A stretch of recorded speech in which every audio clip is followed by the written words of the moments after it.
Bonjour à tous, voici les 5 actualités qui ont marqué les secteurs aéronautique et spatial africains ces derniers jours.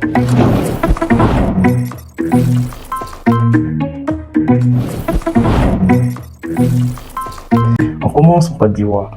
Air Côte d'Ivoire a reçu le prix national d'excellence de la meilleure contribution au rayonnement du secteur de transport. Et autre nouveauté pour la compagnie, si vous vivez en Europe, vous pouvez désormais payer vos billets d'avion en plusieurs fois directement sur le site internet d'Air Côte d'Ivoire. De nouvelles qui témoignent d'une dynamique positive pour le transport aérien ivoirien. Une raison de plus de saluer et de remercier le DG de Air Côte d'Ivoire, Laurent Loukou, pour son leadership et sa vision. On part maintenant au Nigeria. Le Nigeria et le Canada ont signé un accord qui permet désormais la mise en place de vols réguliers directs de passagers et de fret entre les deux pays. Et toujours au Nigeria, l'État de Kano a annoncé la création de sa propre compagnie aérienne.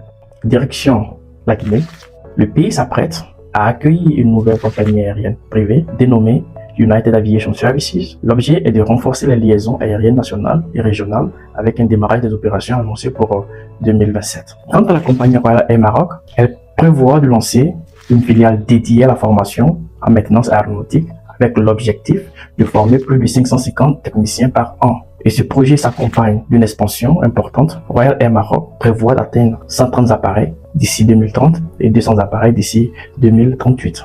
On termine avec le spatial en Côte d'Ivoire. La deuxième édition du marché africain des solutions spatiales est tenue en juillet à Abidjan, autour du thème « L'espace au service du développement ». Accélérer la transformation socio-économique de l'Afrique. Un événement qui montre aussi la place grandissante du spatial dans les stratégies de développement du continent africain. Voilà pour les 5 actualités de cette semaine. Parmi ces 5 informations, laquelle vous semble la plus importante pour l'avenir de l'aérospatial en Afrique? Dites-moi en commentaire ce que vous en pensez et on se retrouve lundi prochain. Merci.